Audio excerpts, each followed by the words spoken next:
Howdy, howdy, howdy, flippers. I don't know why I was going to swear right off the bat on that one. I feel like I probably should not have done that. This is an after dark show. I can say whatever the hell I want, but every once in a while, somebody gets like real mad at me when I swear. I'm not even making that up. I'll get a comment, right, and the comment will be like, I'm a big fan of the show, but I don't like it when you swear. And I'm like, but the name of the damn thing is called Hollywood After Dark, where I don't mind if I swear. I don't mind if you swear. I often have people who call in, they don't swear at all. And I'm the one swearing. And then I kind of feel like a jackass because I'm the one up there that's doing all that, that's making all that racket, making all them swear words. But then again, we live in a world where I think everyone kind of swears, right? One way or the other, whether or not you say mother flipper or motherfucker. If you're going to say the F word, go for the gold. Am I right? I'm right. I'm right. I know I'm right. I'm right. I'm right. I'm always right. That's how the show works, right? This is for me to project my ego to the world in a way that no one can challenge. I'm totally kidding. Last night, if you guys were here at the end of the 2-hour run, right? If you were here at the end of the 2-hour run last night, we had a heated exchange with a gentleman from South Africa who was not happy with my discussions, my theories, my opinions on Game of Thrones season 8, and it became a little bit became a little bit spicy. Nothing in a bad way, but it got a little bit spicy. I was a little bit like, ooh.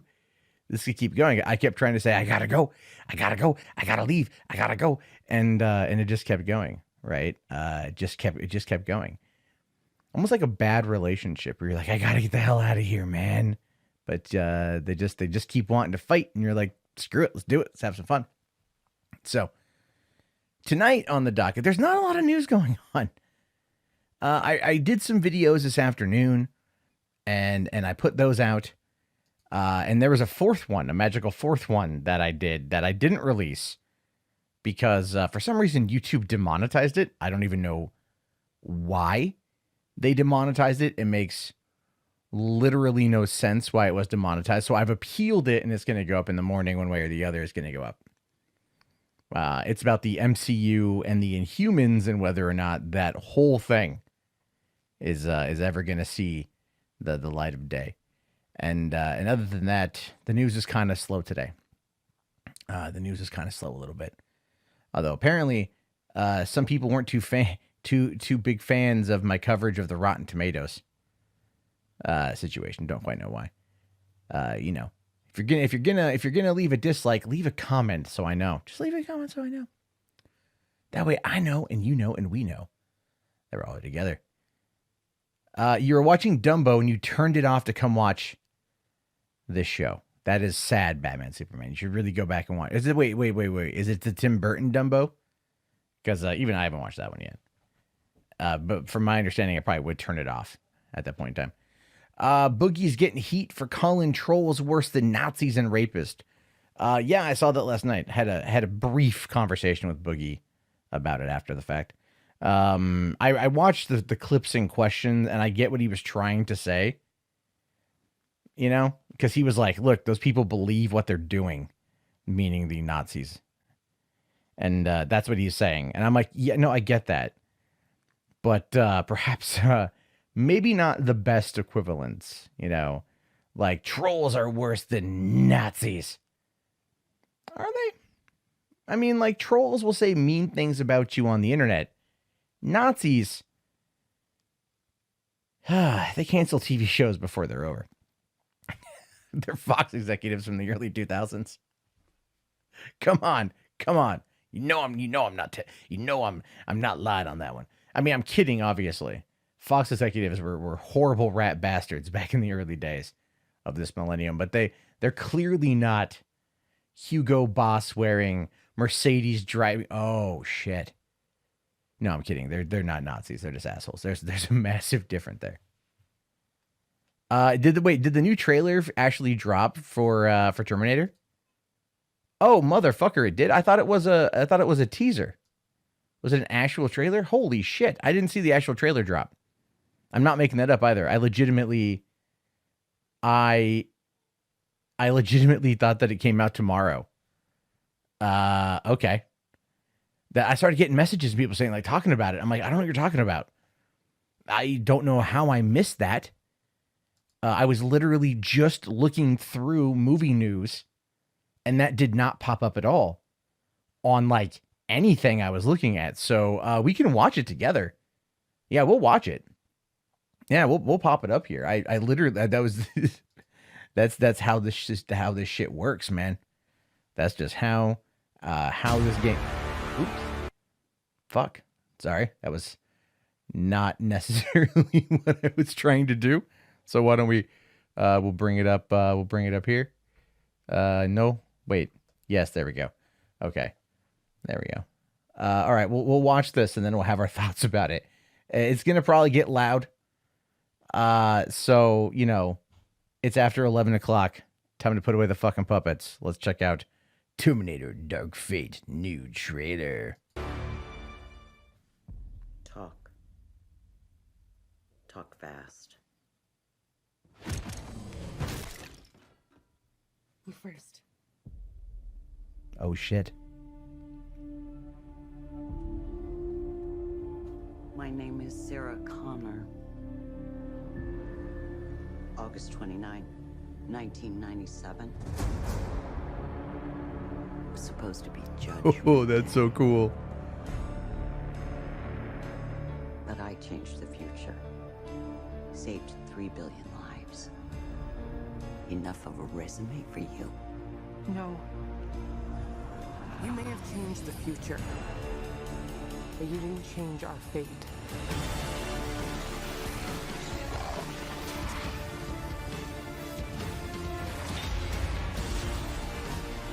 I know you're scared, but I'm here to protect you. Never seen one like you before. Almost human. I am human, just enhanced. Why do you care what happens to her? Because I was her.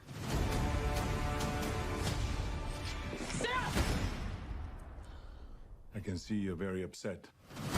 I'm going to help you protect the girl.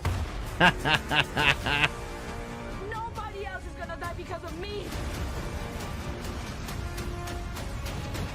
If you don't make it, everybody dies! Expect a big pain, brother. The whole body's a weapon. Sorry.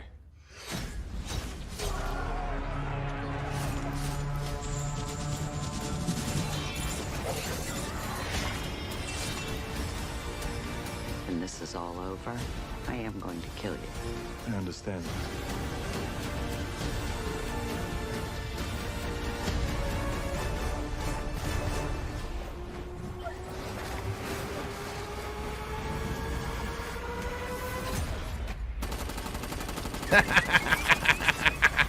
Yeah. I'll be back.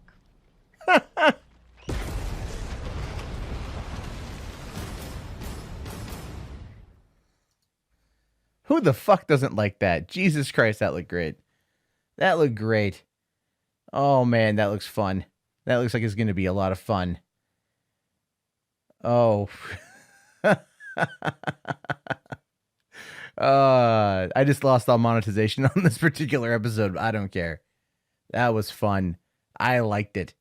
Press 1 in the chat if you guys liked it. 2 if you don't. That's okay. There is no wrong answers. There are no wrong answers. I seriously did not know that was even going to drop tonight. That's surprising. I thought it was tomorrow. I really did. I thought it was like, I saw a teaser came out, like a little 15-second blurb on Twitter, and I thought it was like tomorrow. I don't know why I didn't know that. I feel bad. Somehow Terminator news always seems to elude me. You know, it always seems to elude me all the time. Terminator Genesis, I'm not even kidding you. I saw the movie, and I had not seen a trailer going into it. I didn't read a review. I didn't see a trailer. I didn't see a commercial. The most I saw was maybe 5 frames of footage. That was it. I was absolutely blind going in, and I enjoyed the movie. I think it's one of the reasons why I would argue that you know, trailers kill movies, man. I think nowadays trailers kill movies. I know we all want to see footage. We all want to get that nerd boner going on, just get rock hard type shit. But really, you should probably not watch previews anymore. Love You 3000 says he saw Far From Home tonight and only 3 people were there. Yeah, exactly, man. Someone in my comment section, it was that Daenerys chick that's in here all the time. Oh, there's an R-rated. God damn it. But anyway, the Daenerys lady is like on that Spider-Man video. She's like, it's sold out all over Southern California, and I'm like, I don't think that it is. So I just jumped on Fandango and started looking at random theaters in Southern California and determining whether or not they were full. They weren't full. So the whole thing with this being Terminator, it's Terminator. It's like, look, see, okay, what you guys have to understand, it's been 1992 was Terminator 2. It's been 27 years, right? We've gotten Terminator 3, Terminator Salvation, and Terminator Genesis. In that, ever since 2003 to now, so it's been 16 years of those 3 films, and those were arguably not good, and none of them were produced by Cameron. He had no say in any of it. He had no say on the story. There's a lot of people out there that I think are going to be huge fans of Alita the Battle Angel, or are fans of Alita Battle Angel, that are going to come into this and go, that's pretty fucking good. So there's that. Let's see. Is it going to be rated R? Yes, it is. Yes, it is. Let's see. I really want an Alien v Predator v Terminator movie. Yeah, that'd be pretty cool. I'd be pretty okay with that one. Let's see here. It was nice to have a whole theater to yourself with no kids. Absolutely, man. Yeah. Yeah. I go see movies sometimes on the last showing during the middle of the week, and like there's no one there. It's nice. I like it. Whatever happened to The Accountant 2? Hell if I know. I think it's probably still in like pre-development or whatever. But I would argue that after Affleck lost out on Batman with Warner Brothers, he's not going to work with them much anymore. Do I think it's time to recast the actual Terminator? Yes, I do. I think it is time, because this movie is going to do away with all the previous films outside of number 2. This is going to Superman Returns this shit, as it should be. It's Tim Miller directing. People got, the trailer may not have been the best thing on the planet, but it's Tim Miller. And remember what he did for Deadpool.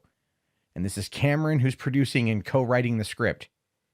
So with Linda Hamilton and Arnold Schwarzenegger and Edward Furlong, I'm just saying, don't count this movie out. Don't discount this movie. If you pushed 2 when I asked you for what you thought, don't discount it.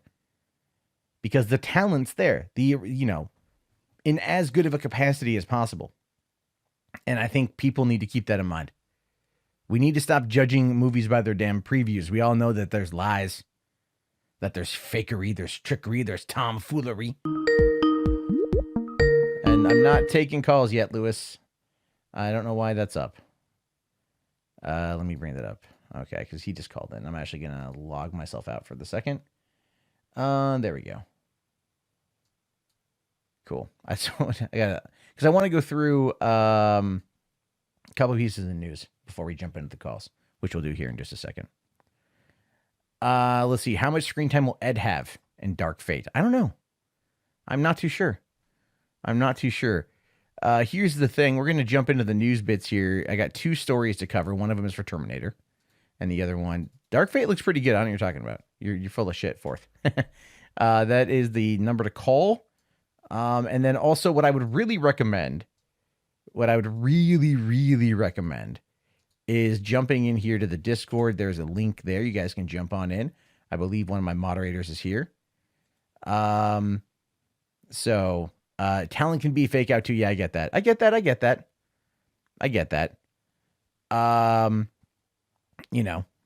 Superstars get an easy payday. I get that, Safety. I understand that, man.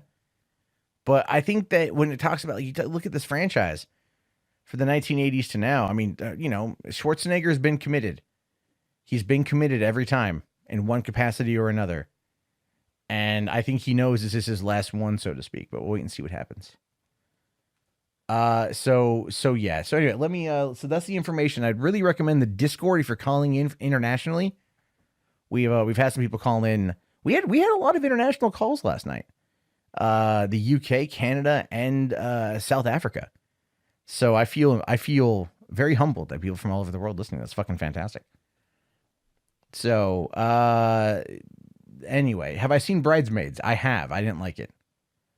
I'm not a huge Paul Feig person. So, anyway, let's, where's my article here? Oh, this might be, I might need to find something actually a bit smaller. This is a longer one. I don't need that long. There's a deadline article on it, and it's like fucking 8 pages. I don't need that. Okay. I can hold on. I can find the.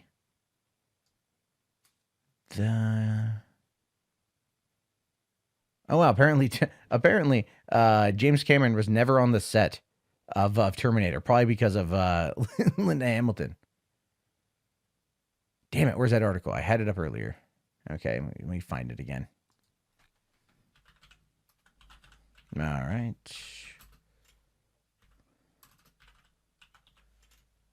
Oh, come on. If I could type correctly. Okay, we'll do. Let's see here. That should.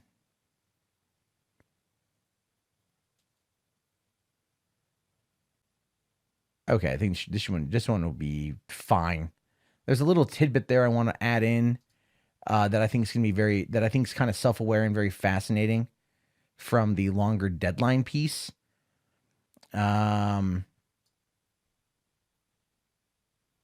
So there we go. Yeah, I think this is a very interesting little tidbit here, and self-awareness actually from the writer of Genesis, which is interesting. We'll talk about that here. Okay. Yeah. All right. Make sure all my shit's in place. So we just got 2 stories. Going to go through those pretty damn quick, and then we'll get to the calls. But I need some content for the morning, and so you guys are here when we're doing the live shit. I'm trying to figure out a better way to do the news and do everything else. So as the show evolves, the format will evolve with it. And maybe one day I can get lucky and actually get a decent co-host. So it's not just me. Vesserm. Linda Hamilton and James Cameron were married for a couple of years until he cheated on her with Susie Amos, the daughter from Titanic, who he's still married with today, by the way. But she ended up getting the Terminator franchise in the divorce. And then she sold it for like $25 million. And that's why we've had all these sequels. It's pretty crazy. It's pretty crazy. Okay. So, all right. Let's bring that up here. Okay, cool. Wait, there we go. Make sure my buttons are all in the right place. You gotta love the Terminator franchise, because I think at this point the Terminator franchise is almost like the little engine that could. It's always coming out with I think I can, I think I can, I think I can, I think I can. And I'm not gonna lie. In the case of Terminator Dark Fate, I think it can. Now, I just watched the trailer for the first time, the new trailer, and I really liked it. I thought it was fun. It didn't really tell me much of a story. It kind of expanded a little bit upon Terminator 2. Sarah Connor says that she stopped Judgment Day from happening, saved 3 billion lives. That doesn't mean that the machines in the future aren't going to realize that there's been like a time, mess and nothing happened. So they're not going to figure out another way. And of course, we get the next evolution of Terminators, one that can become it can split itself. And then the next evolution of Human Protector, which is going to be like kind of I guess an enhanced, probably nanotech, underwire or whatever, for the skin. In the case of Mackenzie, Mackenzie Adams, I think is her name. It doesn't really matter. Look, either way, it's interesting shit. All right. And I have learned throughout my entire filmmaking career, which has been very little, but my also film going life, which has been very big, and this goes out to all of you Alita fans out there, don't bet against Cameron.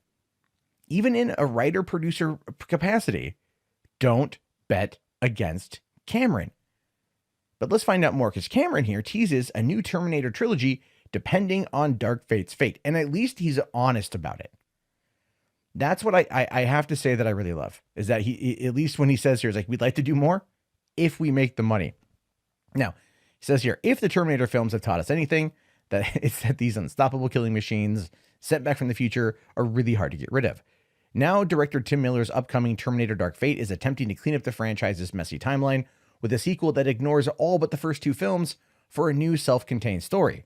However, should things go well, Cameron is teasing that there could be more films to come in the future, which is always what you would expect out of this, right? It's like with the lead of Battle Angel. It's expected to be a trilogy, and I think Cameron has already written the trilogy. So the script for number 2 is already done.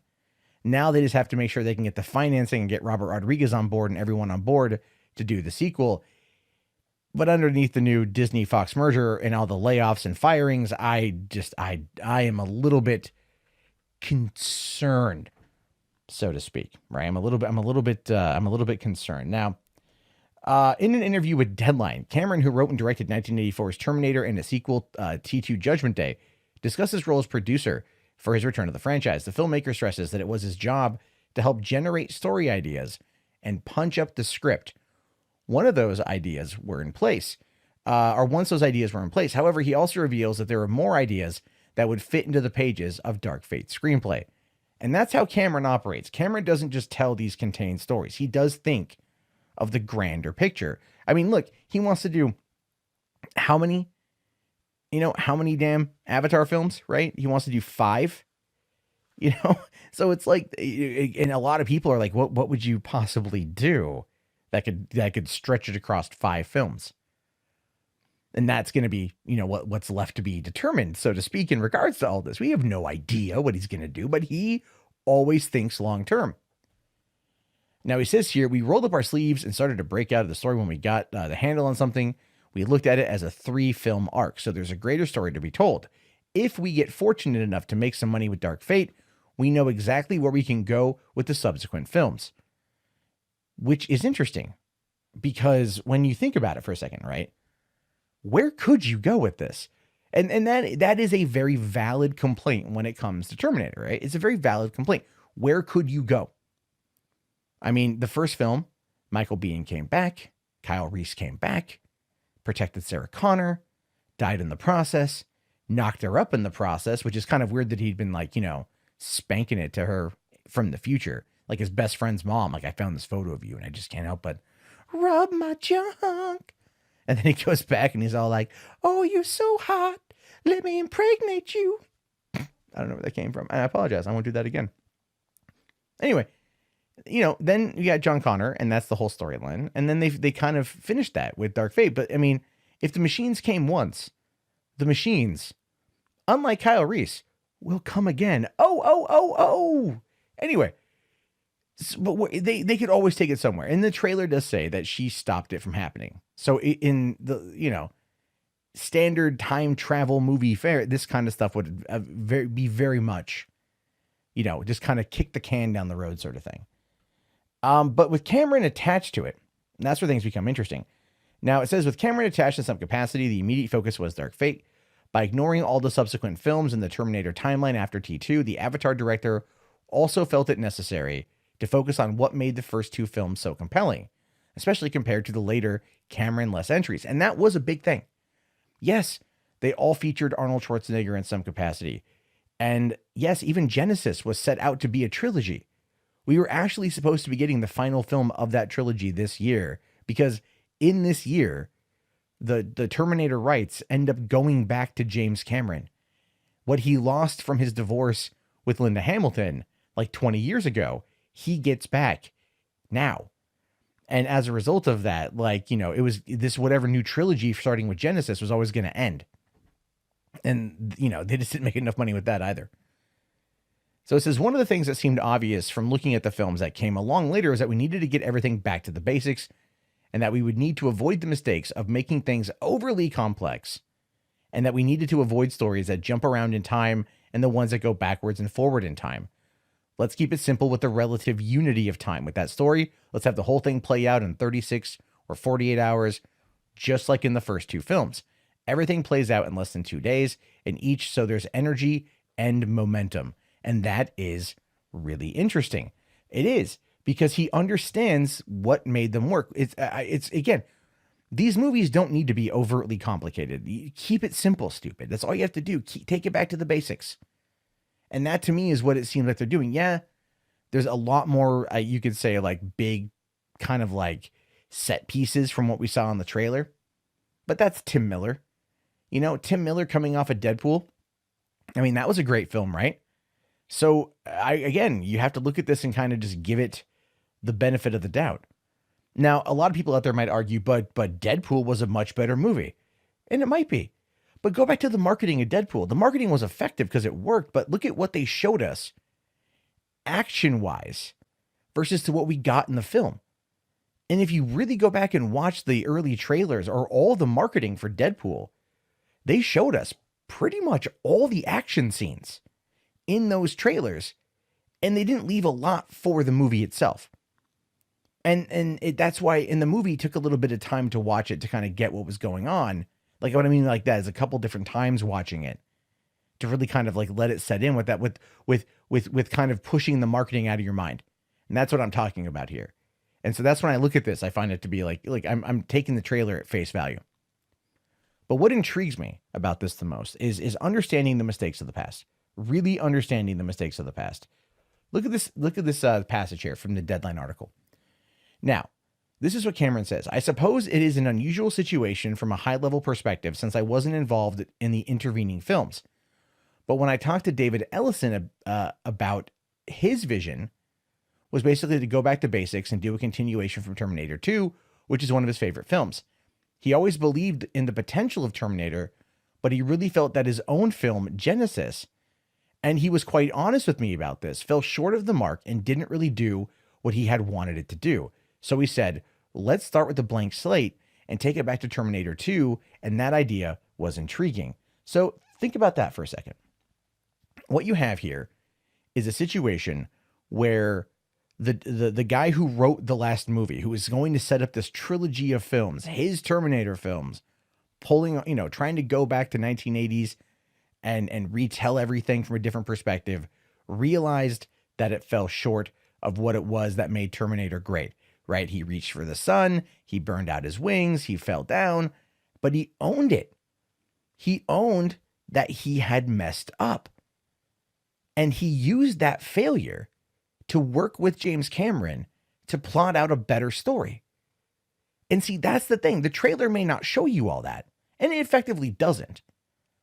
But that doesn't mean that there's not something good there, because it actually shows you that they're taking the time to work on a story that is very simplistic in its design. It takes place over a couple hours. There's clearly not going to be any actual like time travel like with Genesis. There's going to be an immediate threat. It's going to do, I think, a lot of what the first two films did. And that is something that makes me excited for it. You don't need to make Terminator that crazy, that over the top. It just needs to be compelling enough. And I think with Cameron finally being able to finish the trilogy he wanted to do, and then potentially set up even more films if this movie does well, then that's a pretty exciting prospect in my mind. But the reality of it is, and I'm being truthful here, I don't think Terminator Dark Fate is going to make the money it needs to do a sequel. And I hate to say that. I hate to be the bearer of bad news. Genesis dropped in May of 2000. Or was it May or June of 2015? And it did surprisingly okay, I think, overseas. But this one is going to have to really wow people. And if Blade Runner 2049 taught us anything about a late year sequel to a really old movie that's a cult classic, doesn't mean it's going to pull in the cash. It might get the good reviews, might have positive word of mouth, but there's a lot coming out around that time. Frozen 2 comes out around that time. A lot of other big movies are coming out, and it's entirely possible that Terminator Dark Fate has already had its Dark Fate sealed because of just really terrible release dates. All right, let's talk about the other thing here. So the Obi-Wan TV series that we heard about, right? It was confirmed, quote unquote, before D23, right? The rumors began to circulate. Did you hear? Did you hear Ewan McGregor is back doing Obi-Wan for Disney Plus? Now that's cool. Everyone freaked out. I talked about it. Other people talked about it. Then we get the actual thing at Disney Plus. Ewan McGregor comes out, talks about it finally, but no details except the scripts have been written and it shoots sometime next year. That's all we know. Well, we actually found out a little bit more, and this is about where it takes place in the Star Wars timeline. So according to Collider here, Obi-Wan Kenobi TV series takes place 8 years after Revenge of the Sith, which I think is an adequate amount of time. Some people had, I've seen some stuff saying it takes place like, right after Revenge of the Sith, like right after he drops off Luke at Uncle Owen and Aunt Beru's. Like he falls in with some bad Tusken Raiders and then this stuff just goes haywire. But 8 years feels like a good time. And I think that's going to allow it for a couple, maybe a crossover with another property, kind of. Now it says last week at D23, Disney finally confirmed the possibly the most oft rumored project of all time. Ewan McGregor will reprise his role as Obi-Wan Kenobi. Kathleen Kennedy noted that the scripts are written and production is going to be kicking off next year, while an official timeline graphic vaguely set the show during the events of Solo, a Star Wars story, which to me is interesting. But a new tidbit from the Star Wars show gets a bit more specific, revealing that the Obi-Wan series takes place 8 years after Revenge of the Sith, so 11 years before A New Hope. And I like this next line here. First off, Kenobi's going to have to see some shit for Ewan McGregor to go into Desert Hermit Alec Guinness in 11 years. I mean, really, that's really true. That's really true. You know what, though? I don't care. Just put a little salt and pepper in that hair of his and call it a day. But for those of you out there frantically crunching the numbers, here are a few intriguing facts about that specific timeline. Luke Skywalker would be 8 years old during the Kenobi show, roughly around the same age as Anakin Skywalker when he first met Obi-Wan. The Solo connection is a bit murkier. This exact date would set the show during Solo, but in the middle of the gap when Han is working for the Empire and Lando Calrissian is still owns the Millennium Falcon. And since Tatooine, which is probably where this is going to take off at, is set on the Outer Rim, the likelihood of the Empire trying to conquer it, a little, not too much. They didn't really have much of a presence on Tatooine until, C-3PO and R2-D2 escaped down to the planet surface. Now, it goes on to say here that means that Crimson Dawn Crime Syndicate is lurking about, hinting at possible appearances by Emilia Clarke's Kira or Paul Bettany's Dryden Voss. So it's completely possible that we'll get a Darth Maul appearance. And that is where it gets to be more interesting. Now, we know that in Rebels, things wrap up between the two of them, so to speak.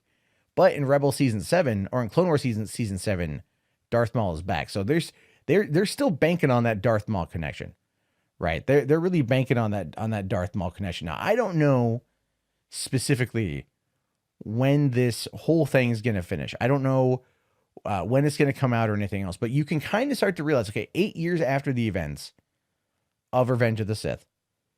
So, it's in that time frame, 3 years past the events of The Mandalorian. Now, here's my question, and this could be a thing. The Mandalorian could eventually at some point catch up to Obi-Wan. I mean, we don't really know how long the first season is going to take place. We don't know what's going to be a time gap after it. What if they are now working on trying to create a Star Wars cinematic universe, but more like the Arrowverse on CW versus the MCU as a whole? And I think that could be something. I really think that could be something here, because what we're thinking about, or what we're seeing from Marvel, and we all know that Star Wars wants to copy Marvel, right? Like Iger's like, no, they make a lot of money, do everything that they're doing. So what if The Mandalorian is kicking off something to do with some kind of like interconnected world? Maybe not super connected like the MCU or the Arrowverse, but these events somewhat overlap. If Mandalorian is 5 years post, I'm thinking of the wrong timeline. My mistake. Sorry, maybe like Rogue One or something. I got completely off track there. I'm just really excited for The Mandalorian. That's my bad. That's my bad. I'll admit that. But they could be. They could still do something like that. They could find a way to cross it all over. They could do a solo show tied into the events of if they could have it tie in together, they could have it all be a thing. Kira, Darth Maul, Dryden Voss, it could all be there. And that is a time period that they clearly have wanted to explore.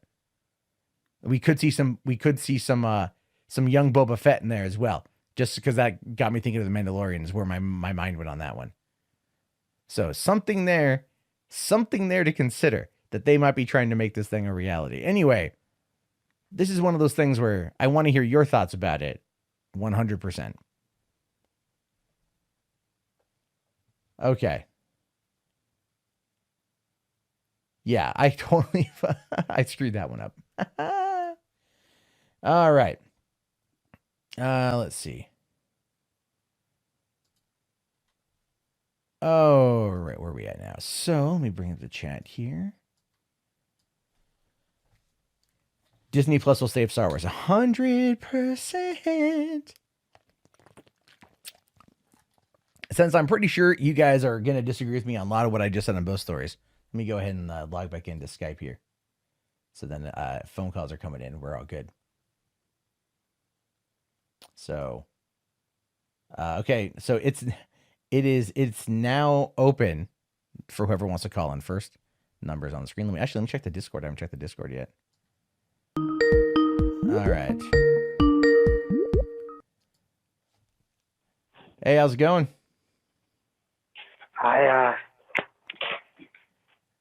Was this Batman Superman? Yes, Batman Superman from London.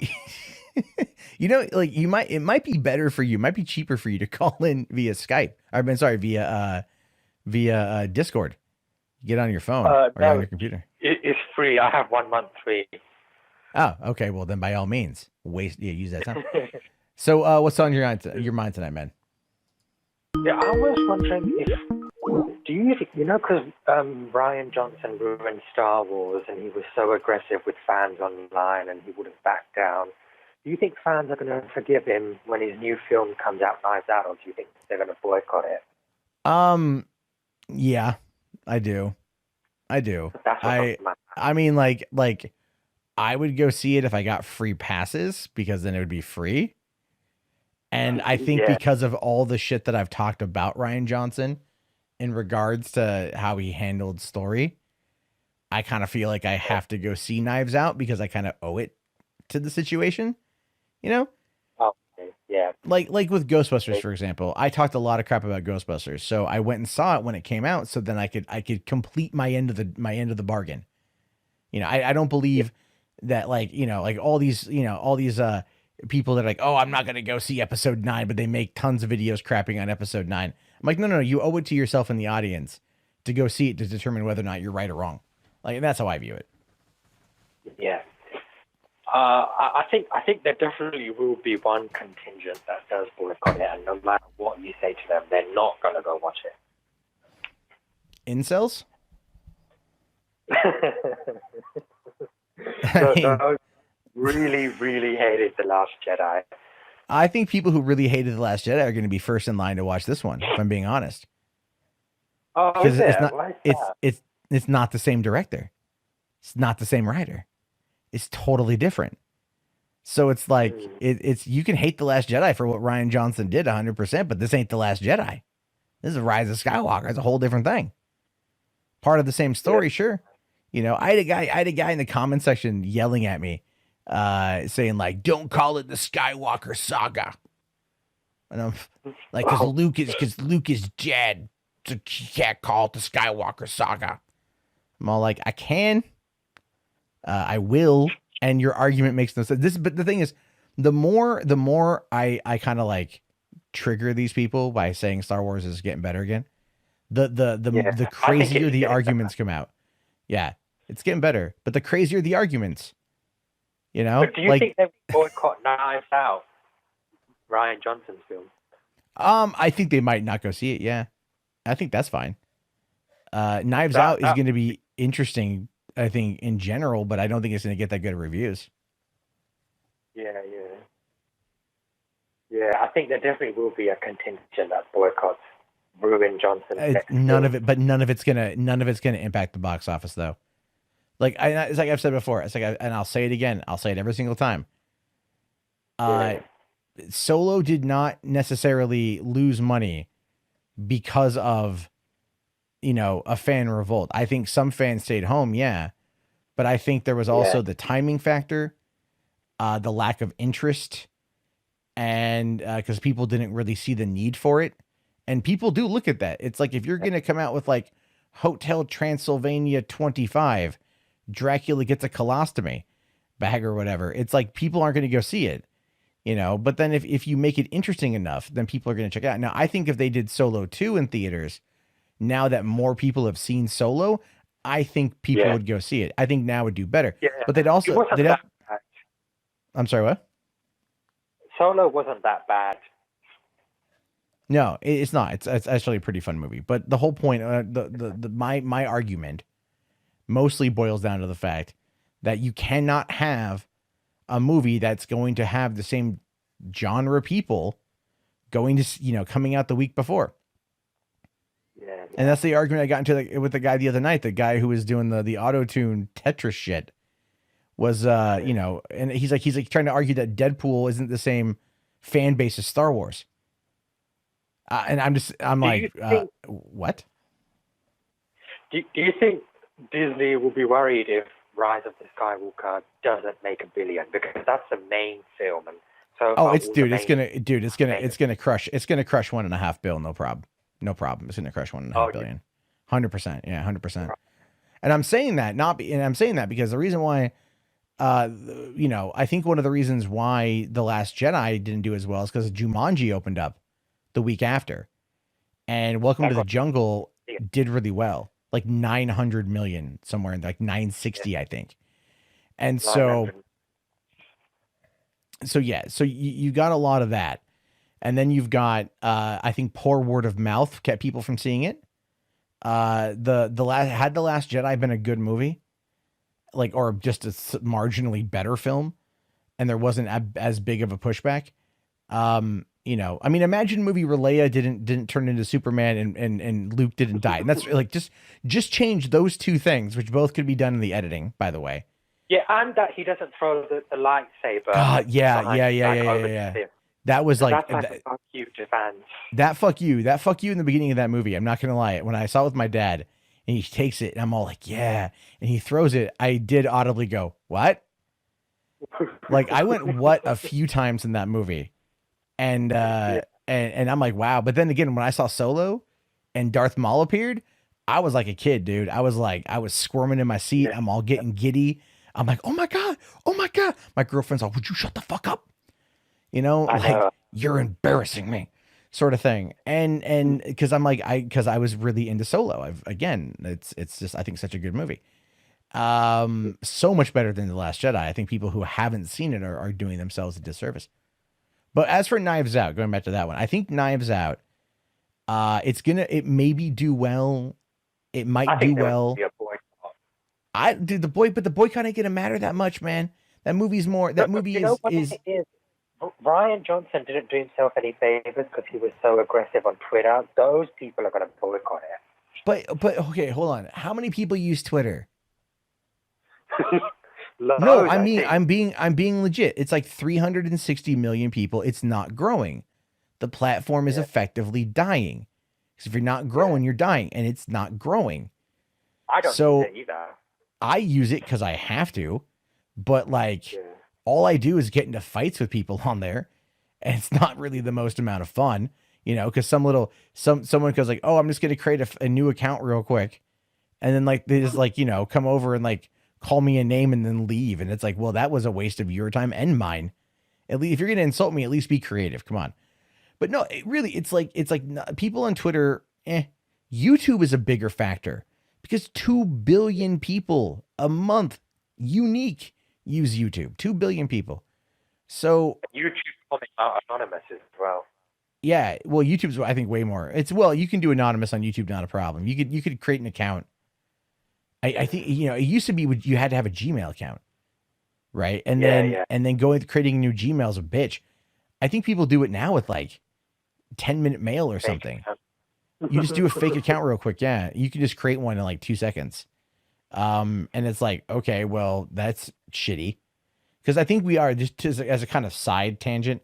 I do think we are moving through via social media to a place where they're going to require your identification to use your account. I Yeah, think yeah. I think it's going to be photos of you, no avatars, which is going to absolutely just anger the anime community. Yeah, yeah. You know, they're going to be like, wait, I verified can't use this underage voice, anime character that I jerk off to as my avatar, motherfucker. Because that's what they do. like Uh, verified voice later, of course. yeah, they have to verify. Actually, and the funny thing is, the CEO of Twitter said that has talked openly about verifying everybody. You know, just to make sure. You know, and then but then again, it boils down to if everyone's verified, no one's verified, sort of thing. It's a syndrome paradox. But anyway, yeah, I think the people who are going to boycott Knives Out are I don't think it's that big of a deal. If I'm being honest with you, I just don't think it's like that big of a deal. I don't think the fandom menace boycotting Knives Out is going to be that much of a hit. I just don't. Yeah. The film doesn't really have massive box office stars in it. We talked about this yesterday, the movie stars dead. So, I mean, I don't know. No, I mean Daniel Craig, Chris Evans, Jamie Lee Curtis, I believe is it Don Johnson or Jeff Fahey? Who's the cast in Knives Out? Like, I don't think you can sit there and say that. I'm being fair. I just They're big in their own franchises, like Jamie Lee Curtis in Halloween, Daniel Craig in Bond. well, no, they're big in their own right, but it's like, but together they might bring people in. Chris Evans, Oh, Daniel yeah, Craig, yeah. Lakeith Stanfield, Michael Shannon, Jamie Lee Curtis, Anna de Armas, Don Johnson, Yeah. Tony Collette, Fine. Christopher It fucking might Plummer. be. He's a meme. People like memes. Catherine Langford, Jabin Leiberher, the guy from I think he's Denebro and whatever. Frank fucking Oz is in Knives Out. The The only fuck? reason I would say that is because Murder on the Orient Express had a massive cast, and that didn't really make all that much money either. It actually Murder on the Orient Express did enough for Fox where they greenlit Death on the Nile real quick. They greenlit a sequel on that one real quick. So I don't necessarily believe that, you know, it may not have done the best thing in the world, but there's no real budget here. There's no for Knives Out? for Knives Out. Yeah, I'm not seeing a budget on that. What did Looper cost to make? Just out of curiosity, Looper had a budget of $30 million. I would argue that Knives Out is going to kind of be like Joss Whedon's Midsummer Night's Dream, where they just made it for dirt cheap, called all the friends in, and it's one location, so it's like it's like one location, so it's not gonna be that big of a deal. Can I have one more question before I go? I know I'm Yeah. I wanted to talk about two actresses who I thought were going to get a lot more roles, but I think their height is against them. I think tall actresses have a hard time getting cast. The first one is Captain Phasma from The Last Jedi, which was played by Gwendolyn Christie. She was also in Game of Thrones, and her career isn't really going well. And the other one is Wendy McLendon-Covey from Bridesmaids. Do you know what they both have in common? They're both really tall. So Well, I think they're just having trouble blowing up. Well, Wendy McLevin-Covey is also, Mrs. Goldberg on the Goldbergs, currently about ready to go into its 7th season on ABC, and she's beloved by. Mom, the thing is that she made more money working in TV. You know, she made way more money working in TV. So, you know, you figure 7 seasons. She's a big draw. A lot of people really love her. She's done a lot of indie work in the process. Never mind the fact she was also on Reno 911. So there was like, you know, I can understand your point for tall having problems. Gwendolyn Christie has a very specific look. And she's become a bit of a feminist icon, but that's not going to translate into dollars. And this is not. That's just not. I'm sorry. Like, I don't mean to be. I'm not being mean. It's just not. I mean, they brought her in. They brought her into the fucking Star Wars franchise because they were like trying to. You know, I don't know if they're trying to check a box, but they need like a 6.5 foot tall woman to play this Captain Phasma, this menacing captain that, you know, that people were going to like absolutely like lose their shit over. And at the end of the day, that did not happen. So, you know, it just, they killed her off. Apparently she's dead. I don't know. Yeah. They dropped the ball on that character quite a bit. So, I mean, That was ridiculous. well, Because let in the me first time- Oh, okay.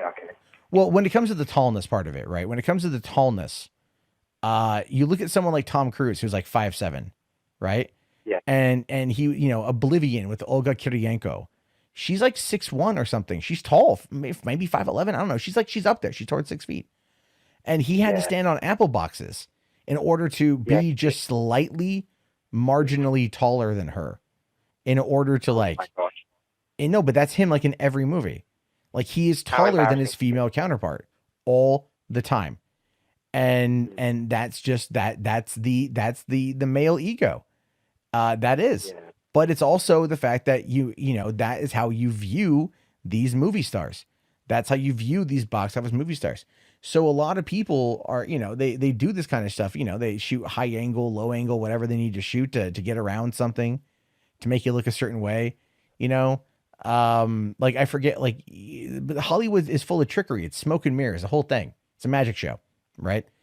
And people tend to forget that, but that's why tall actresses have trouble. They might do good in modeling, but they don't do well in movies because their height puts them apart from everybody else. And, you know, Do you agree with me that studios do look at Wendy McKenzie and Gwendolyn Christie and say, oh, you know what, they're too tall, let's pass? no, I look at both and I think that they look at them and they go, they're typecast. Oh, right, okay. So I would argue that, like, you know, because when I saw Bridesmaid back in 2011, I'm a big Kristen Wiig fan, SNL, you know, and everything. And then I was really excited to see it because I like Melissa McCarthy because I actually really liked Mike and Molly. And it looked like a funny movie, but I was really like, oh shit, man, that's the lady from, you know, from Reno 911. I want to see what she does because she's always been really funny. So I really want to see, you know, I was really excited to see what she was going to do, as well as like Erin from The Office, you know, Ellie Kemper being in it. So I think it really boils down to like, you know, profitability at this point and typecast. And I think that's a big part of it. But hey man, I definitely, I'm gonna wrap this one up. Gotten a few calls in the meantime, but yeah, thanks for calling in, dude. And we'll definitely talk again soon. Thank you. Bye-bye. Right, bye. Okay. So I know I got a couple calls there. Let's see. Joker trailer thoughts. I really liked it. It was really good. Okay. 909, you're live. What's going on, man? What's going on, $3? How you doing? All right. I just wanted to go back to the Terminator conversation. Yeah. I really had high hopes for James Cameron, but I think I'm kind of off the bandwagon. I thought he would have got in and got out with the Terminator franchise knowing when it ended. Dark Fate, like the story's over. And I thought James Cameron would have I thought that James Cameron would have pushed that. Well, the thing is that but sometimes though, when you're writing, even if you're writing a finale, other ideas come to mind. You know, you think of an interesting way to zig instead of zag. And then you want to get to you still have an end point that you're trying to get to. You know, I mean, look at Terminator 3, Rise of the Machines. You know, the movie ends with the Earth being nuked. That was a pretty definitive ending. That's the thing I have a problem with. So you have Terminator 1, right? The future is set, right? Then you have Terminator 2, the pendulum swings in the opposite direction, right? The future is not set, but what we make for ourselves. So by the time you make a third movie, you have to prove one of those two theories is wrong. And then you get Terminator 3, it's like, oh, Terminator 2 was wrong. Turns out the future is fucked anyways. And I thought that just really ruined the story. It's over for me. Yeah, well, and you're not wrong, to be fair, but we also don't know what they've come up with. That's the kicker. Yeah. See, that's going to be, but see, also that's the draw. Now Cameron, and I should have mentioned this, but it didn't dawn on me till right now. Cameron could potentially be lying, kind of like when you know, TV shows, you know, if they might go, you know, hey, we're going to greenlight a second season, like before the first episode even airs, and then people go, oh. So he's going to be doing, you know, oh, so there's more coming. So I trust it now. because I've talked extensively about cortisol levels and cancellation and shit. But Right. they could, he could be seasoned that. But I don't think in Cameron's mind. I think in Cameron's mind, he's like, look, this is finally coming back to me. Sure, I was a cheating bastard and and unfaithful to my wife, but I finally get my creation back. And maybe he's looking at it from the perspective of, man, fuck, Avatar movies may not get made. Now that the Disney deal is done, and they pumped out 71 billion, and they're slashing jobs to the tune of $2 billion a year in saved wages, that maybe they're not going to want to invest the money into Avatar 3 or Avatar 4 and 5, because I think they shot 2 and 3 back to back. So it's I'm actually kind of hoping that his Avatar movies don't get made. That's kind of actually good news to me. I think the first Avatar movie was the sign of James Cameron's kind of downhill slide. That dialogue was worse than any James Cameron movie I've ever seen before. It was, yeah, it could have been better. But then again, like, I don't care. I want to see it. I want to see. I'm curious about what it's going to do performance-wise more than like what the story's going to be. Just because. I think performance is going to be fine. I think there's going to be enough people interested in Avatar that it's going to do very fine. But I don't think that's going to happen with Terminator. I don't know. I don't think it's going to happen in Terminator, though. If I'm being honest, you don't think it's going to hit? Or I don't think it's going to hit. No, this year. I mean, this fucking year, dude. So many things that you thought would have done well have not done well. Have not done well at all. And it's like it's coming out on November 1st. It's going to be up against. Let me take a look here. Frozen. Frozen's me thing coming out. Well, let me see here. Movies just coming out in November. Yeah, you've got Terminator: Dark Fate. The Irishman apparently comes out that same weekend, but it's going to be in small. It's a Netflix thing. Same with The King. They're also dropping that one too. But then you got the Harriet movie, which is going to take away potentially from the African American audience. Then you got Wednesday, November 6th, nothing much. Okay. Friday, November 8th is like a whole bunch of films, but don't know how many of them are going to. Doctor Sleep comes out just like the next week. Oh, so that could be that was even coming out. Yeah, that's going to be coming out. You've got. I want to ask you, what about the trailer really grabbed you? Because I just thought like the trailer just kind of felt. I don't know. It looked fun. It looked fun. Doesn't really grab. The only two shots that kind of grabbed me were just of course, the futuristic dystopia. Yeah, but that's all the shit that everyone likes anyway. I mean, it's like it's the thing is like I'm looking at it from the perspective of like Tim Miller. Like, what was it about Deadpool that was fun? The script was fun. Reynolds did a great job, but Tim Miller, there was a spark there, right? People forget that there was a spark. Yeah. There was that little back end gleam. You know what I mean? Like that little subtle bit that just kind of made it feel like a different kind of movie, right? And then that was missing from Deadpool 2. Deadpool 2 felt like kind of like by the numbers, flatter, and that's David Leitch as a director is like that. He focuses more on the action. And he does a better job than Tim Miller does. But Tim Miller knows how to capture a scene. He knows how to paint it, and he does the visual effects work. This whole movie is visual effects stuff. So it's like. And Miller, I trust. In Miller, I trust. Implicitly, I trust in Miller. So I want to, but nobody's really nailed. Like no other third party, whoever outside of Cameron, has really got the Terminator down. Even though I'm not sure how much is supposed to be the same or whatever. No, directors are supposed to put their own kind of spin on stuff, but just the look of it. Like I look at this movie, like it doesn't look like Terminator. The nighttime scenes are warm. Well, keep in mind that it's taking place like again, it's kind of like going from Return of the Jedi to The Force Awakens. It's over 30 it's almost 30. In the case of those, Star Wars, it's over 30 years. In this case, it's like 27 years. So so time has changed. Time has changed for us. Things are changed. Things are different now. Cameron had like one of the, it was one of the most expensive, I think it was at the time, the most expensive movie ever made. Terminator 2 was. 2? Yeah, number 2 when it came out. And so nowadays it's like this one, they don't even have do they have a budget listed on this thing? I'm looking on their Wikipedia. Oh, fuck me. Holy shit. Well, it says here, it's listing here $160 to $200 million budget. That's That's unless almost they're completely. keeping stuff under That's wraps. there's no way that's even going to turn a profit. Well, even That's no. Salvation was like 190 million. I was like, what for? What desert? Yeah, well, okay, so the thing with that though too is for Salvation, they shot that in New Mexico, right?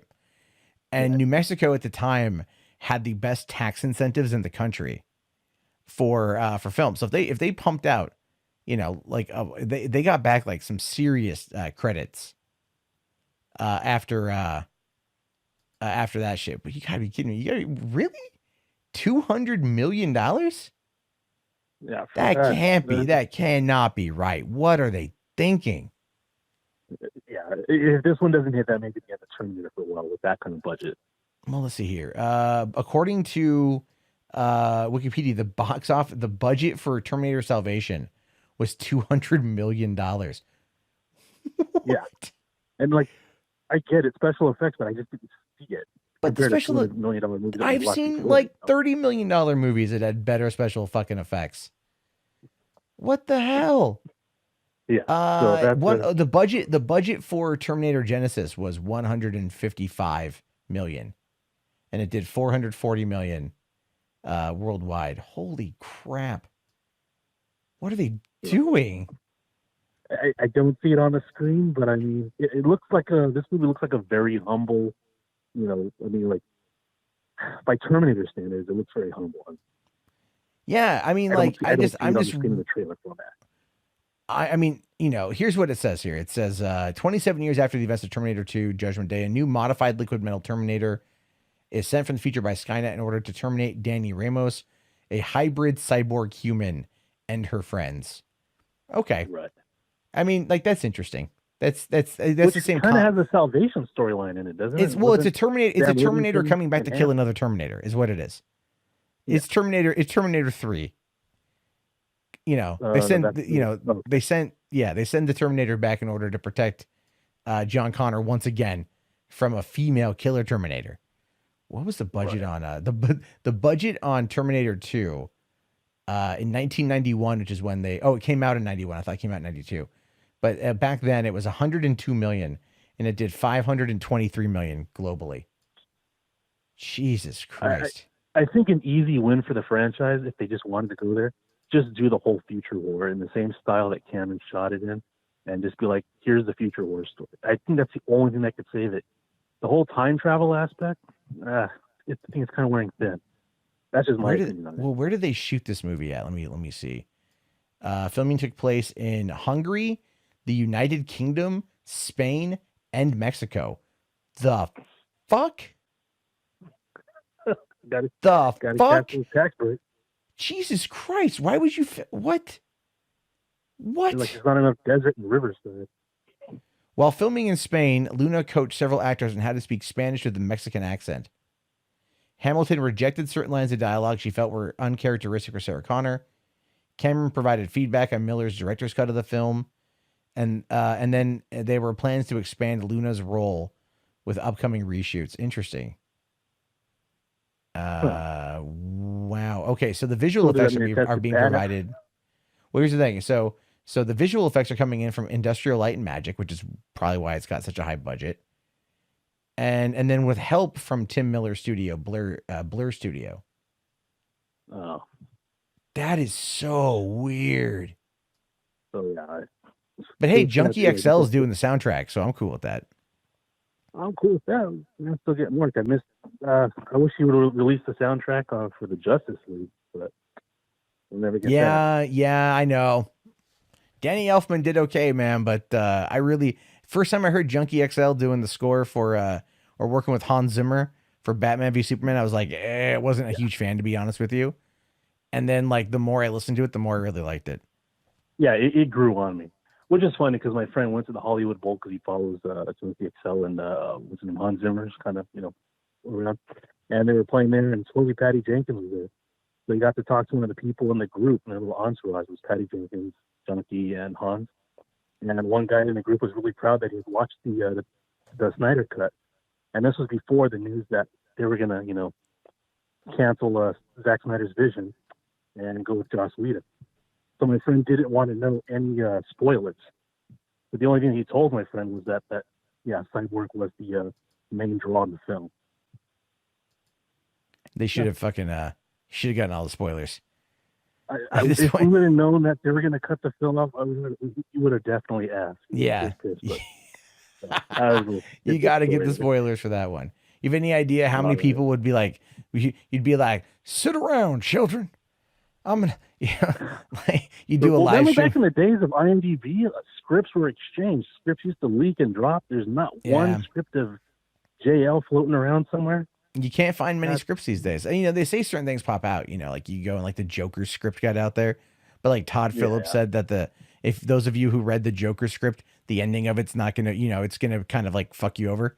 I mean, if I were a douchebag, if I had a high, if I was writing a movie that was big, I'd write like an alternate draft just full of like nothing but crazy shit and tentacle porn.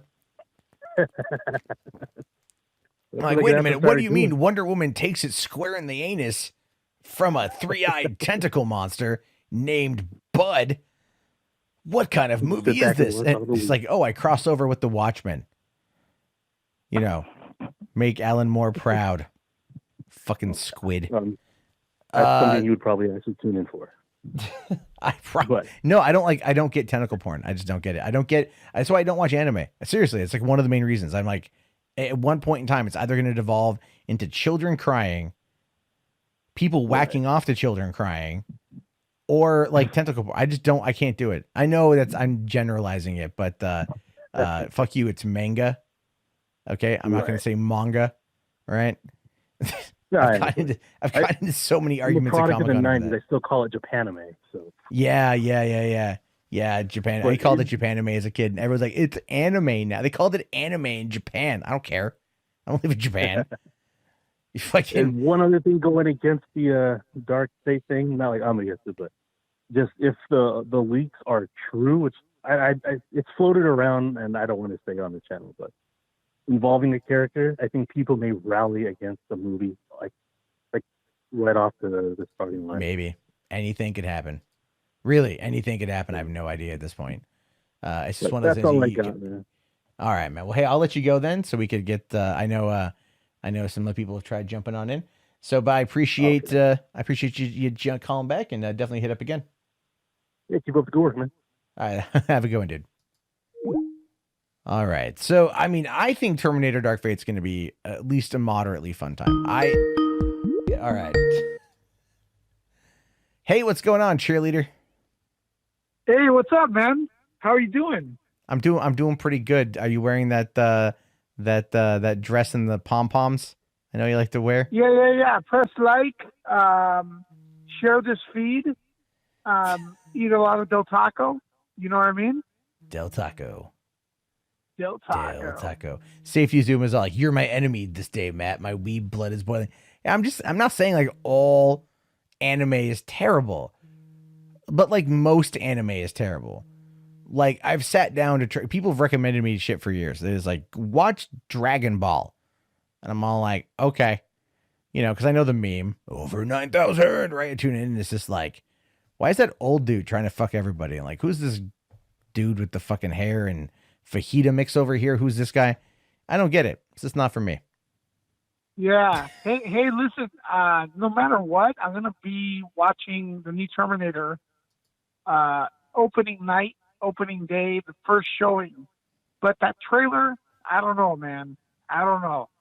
Sarah Connor gets her ass kicked in the beginning, and the new Terminator is beating the crap out of the threat, which is the newer Terminator that splits.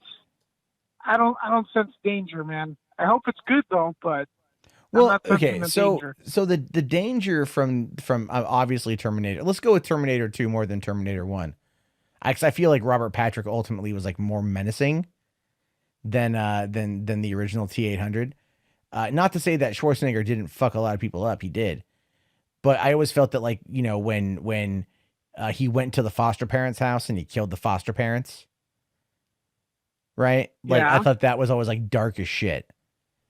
And like real dark, real gritty. And it just kind of set the tone. You know, like, and they go to the mental institution and like that whole thing, and it was real dark. It was real grimy, not in a bad way, but like in a really good way. But like, just I don't see that here, which I'll admit, right? There's like the tone that Cameron had set with the first two movies that I don't see here.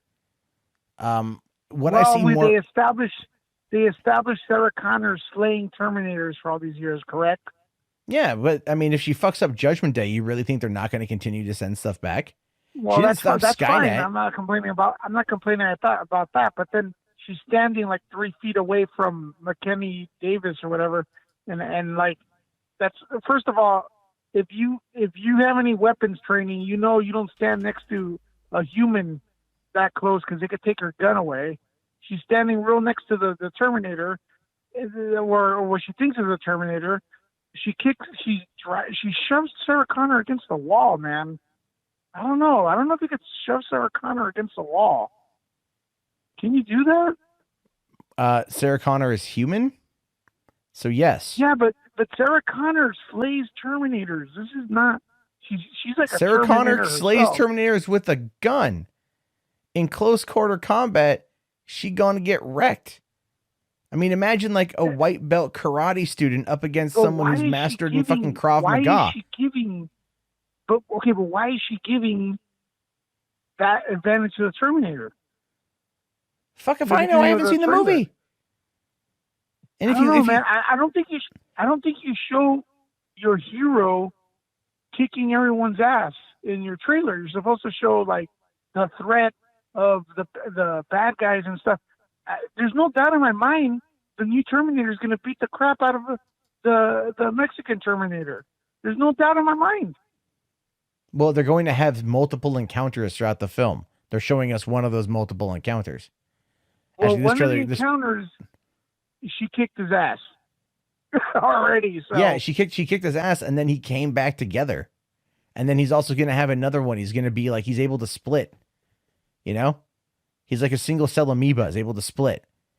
So it's kind of like, that's the whole point. Like, I think you're kind of reading into it too much.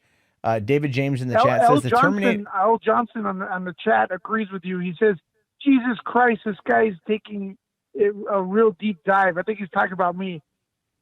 Yeah, he's talking He about agrees you. with you, He's man. not- I'm thinking yeah, it's he's too talking. serious. Huh? No, he's talking about you. He ain't talking about me. Look, Because I know what the fuck I'm hope it's a talking good about. movie. I'm going to watch it. I don't know. I don't think. I wish James Cameron was more involved. There's 8 writers involved in this movie. I don't know, Matt. I want it to be good. I agree with the person that called earlier. I want to see the future war, but James Cameron style future war, which no one has been able to duplicate until now. Well, I really think that, I think one of the reasons why Cameron maybe wasn't as involved as people want him to be, he was definitely involved, but it was like, he also didn't own the rights. He's getting the rights back, right? He's getting the rights back. So, Yeah. He's getting them back. And ultimately, that's kind of the issue here. Oh, apparently, Terminator Genesis failed to earn the required $150 million in China to fast track a sequel. Interesting. I'm looking to China, see- they like bad movies.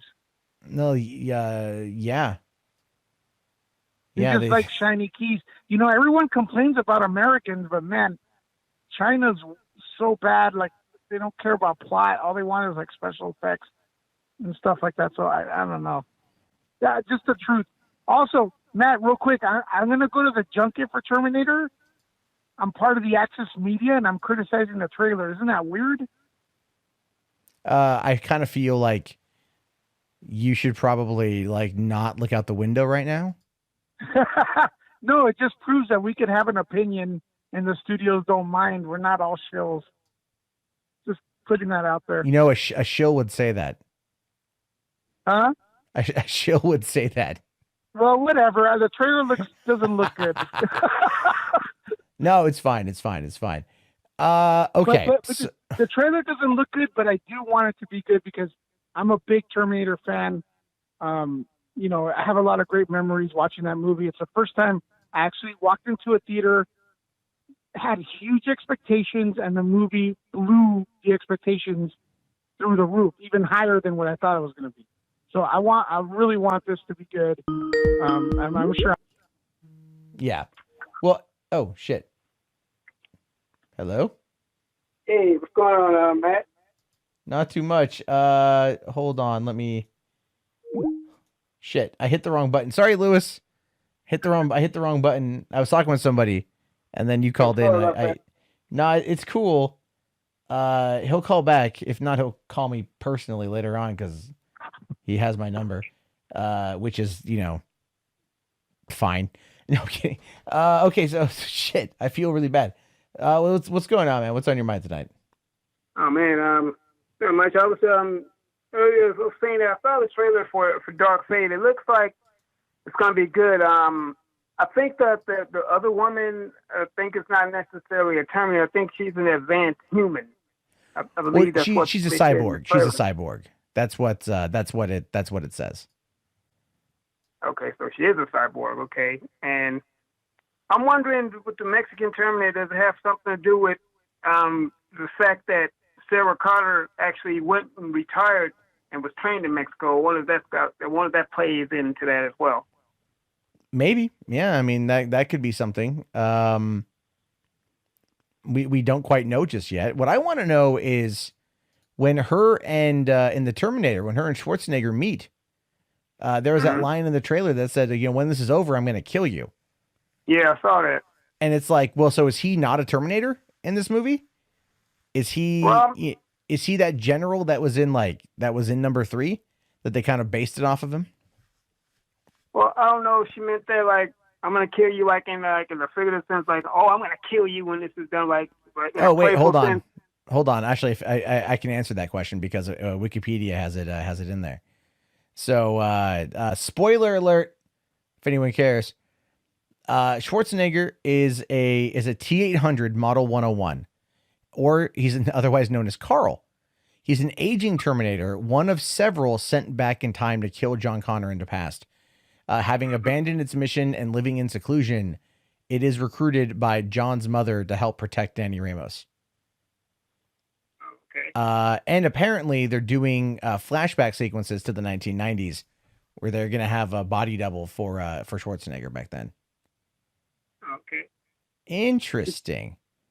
I found out in Genesis the reason why he ages. He basically explained that because of the human, the cybernetic skin, that it ages.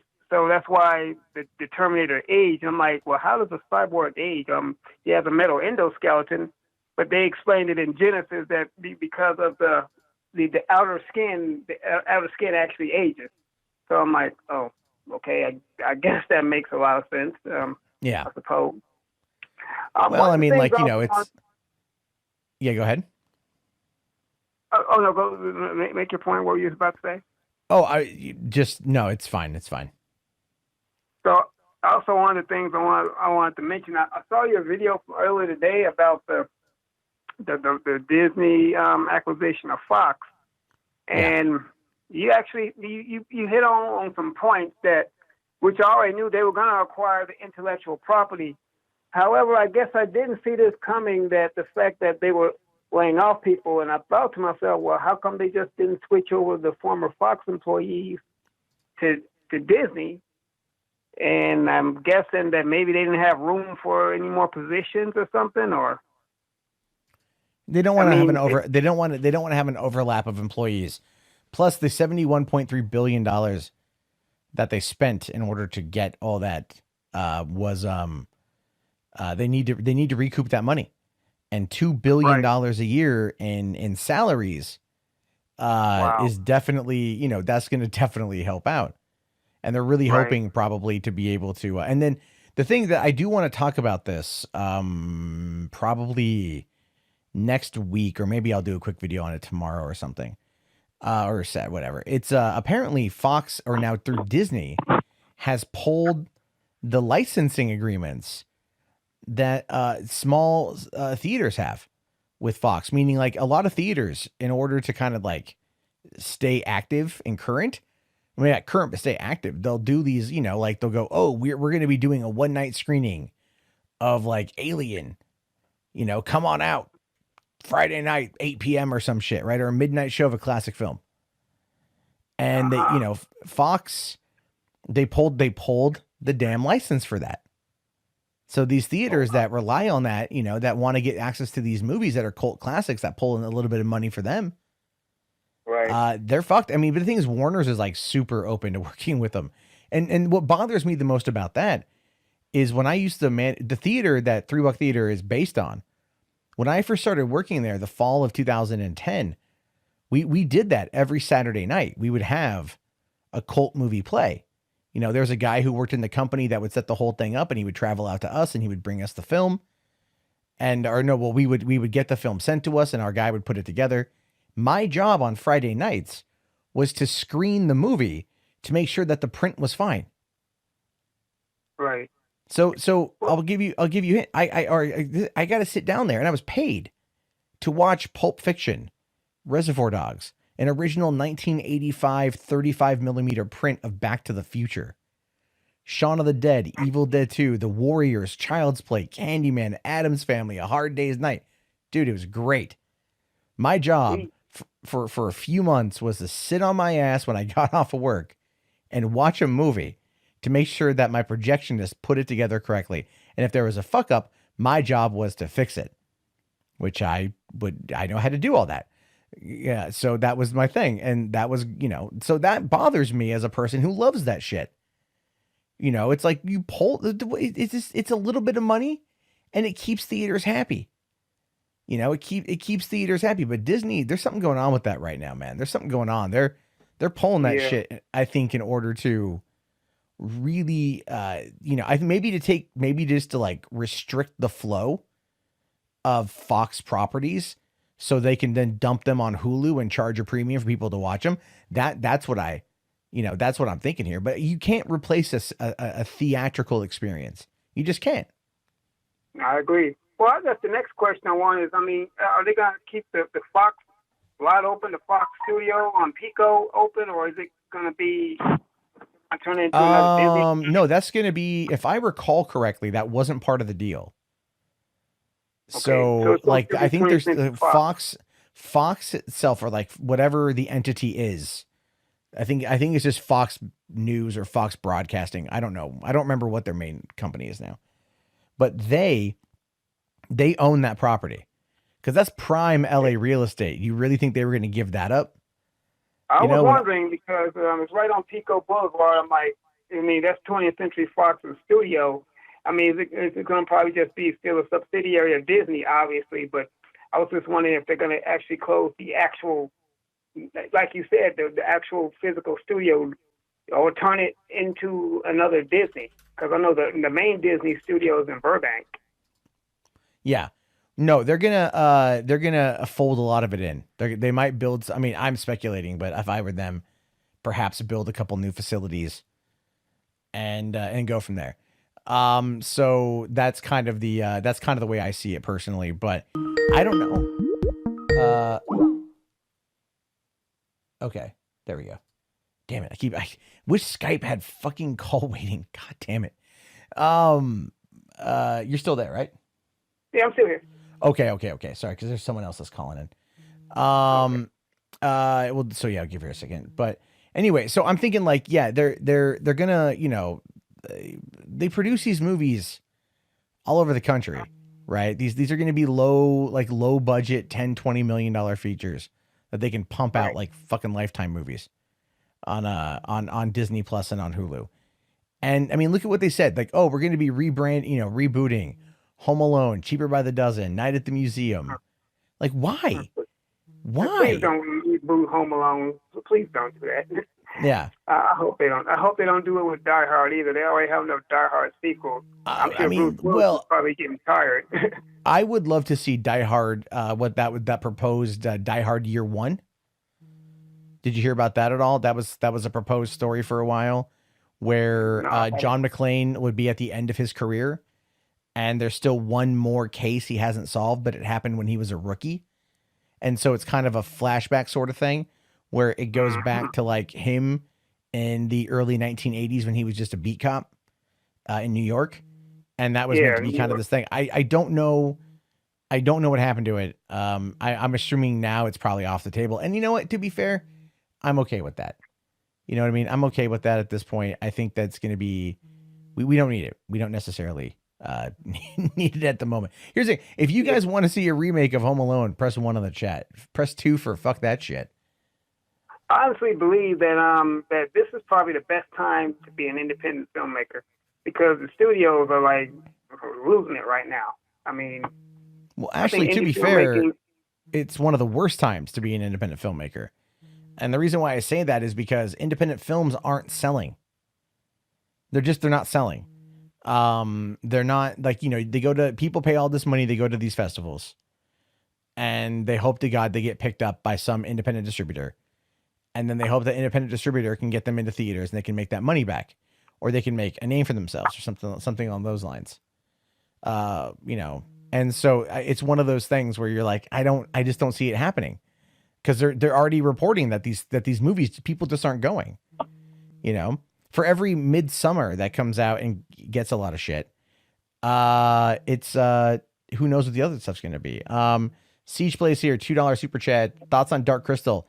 I don't remember the Dark Crystal, like the original, very well. I know it's on Netflix. I got to watch it. I'm definitely going to be watching Age of Resistance though in the morning when I get remember up. Dark Crystal. I saw the original Dark Crystal. When I saw the Age of Resistance, I was like, I damn near like tripped over myself. I'm like, what the? Yeah.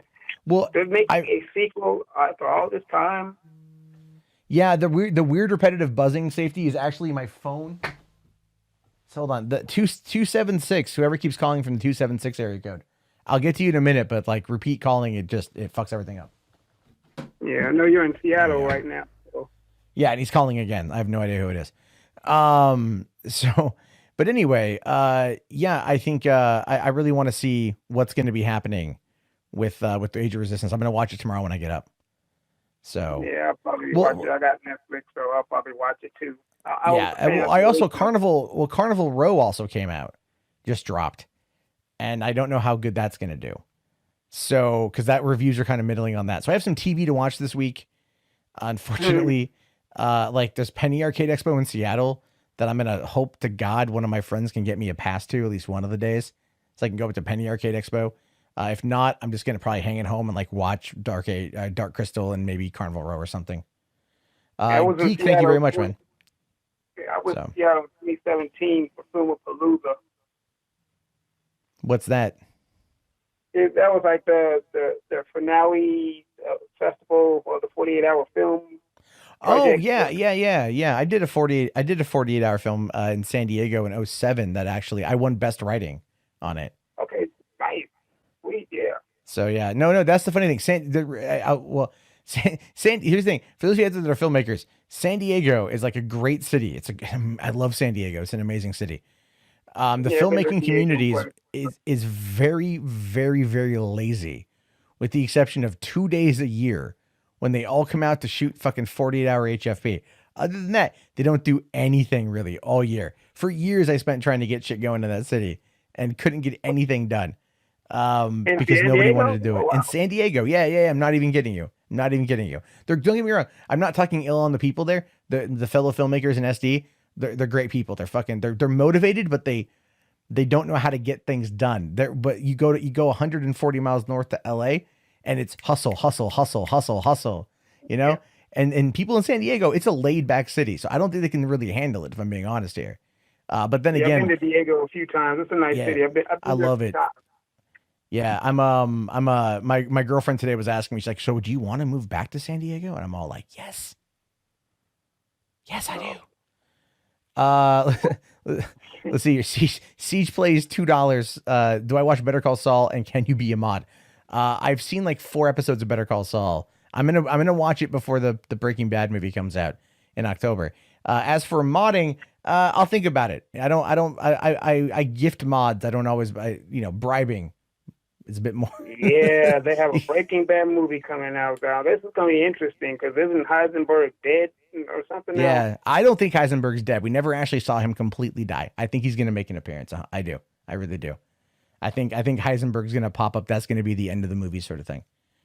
So, Vizak here says, as a resident of San Diego, I can tell you that it's far from boring. Damn straight. All right, man. Hey, I'm gonna wrap this up with you because we've been on about 15 minutes. That's about the maximum I like to go. And because the other guy's calling in. But hey, thank you again for calling, dude. I definitely call back all the time. All right, man. And have yourself a good one. Yeah, you have a good one too. All right.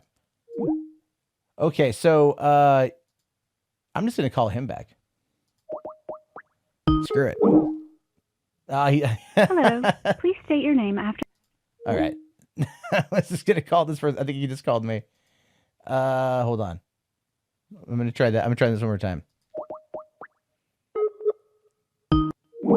Hello. Please state your name after. Okay. I was just trying to call you back. Hello?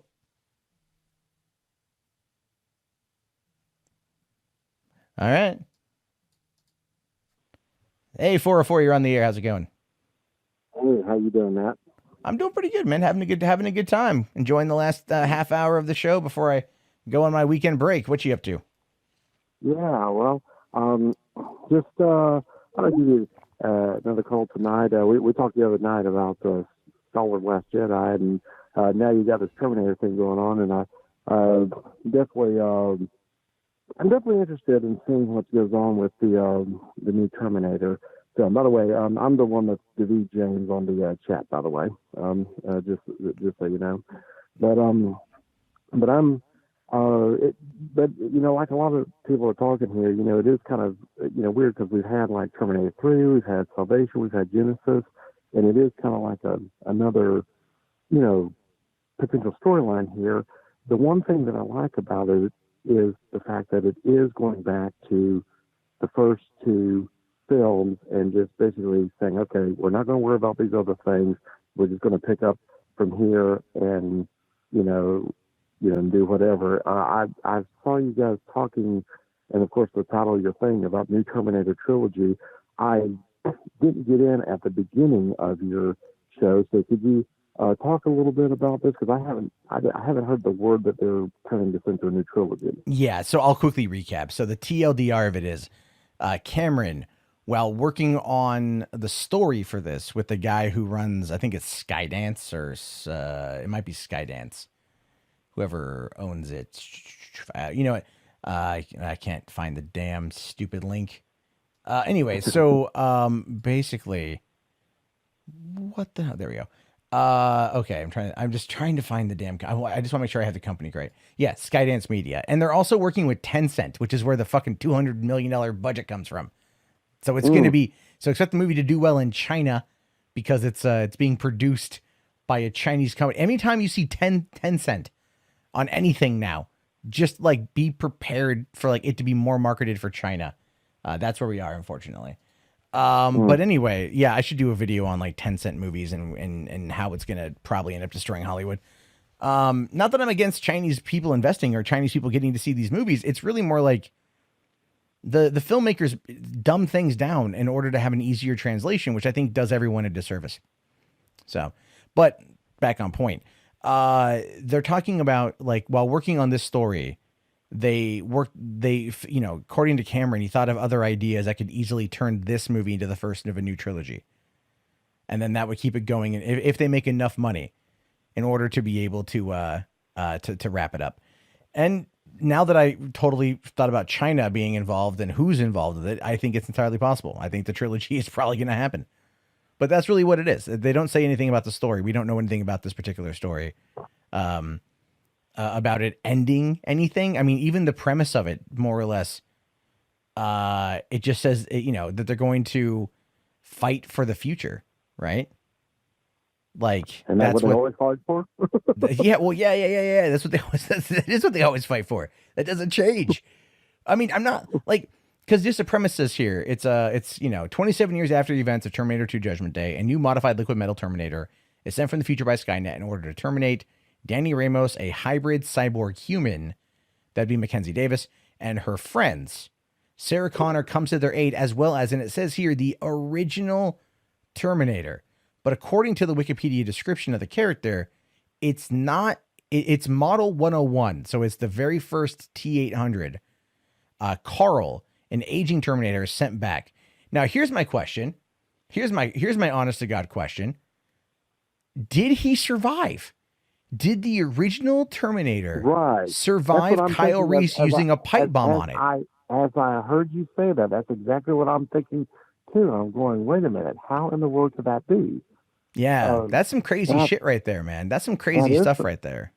That is pretty crazy, and it does make you wonder because I was thinking, well, I mean, because really, when you look at both Terminator 1 and Terminator 2, both of them got destroyed, right? So you're thinking like, oh, okay, it's supposed to be over with, but like one of them apparently survived, and they're saying it's the original. I sure as hell hope they explain that shit.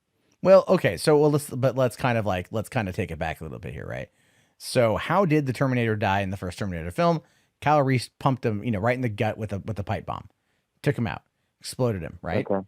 Yeah. So then in Terminator 2 at Cyberdyne, Miles Dyson had the arm and a chip. That's all they had left from the original Terminator. And that was what they were then able to then develop the technology, or using it to kind of develop the technology and shit. So it's like, okay, but how would he, I mean, did he lose his arm? And then like he was able to crawl away? Because I mean, if he is if it's human flesh on top of a metal endoskeleton and the flesh can regenerate and he can heal, would it be over time? Would it re-heal? Would his body effectively eventually grow back? And then he... in fact, that's a good point, because maybe the way they're going to write it is that he had a very slow type of way of, progressing, whereas like, the other guy in Terminator 2, the other Terminator, was like a much faster one, which is why he was all flip, constantly shape-shifting and everything. Well, I'm looking at the thumbnail for the Dark Fate trailer, which shows both of Schwarzenegger's hands.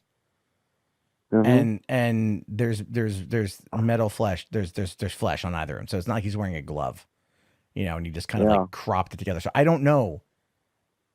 And how did he become a good guy? Because it was the other one that was the good guy being sent back. More or less.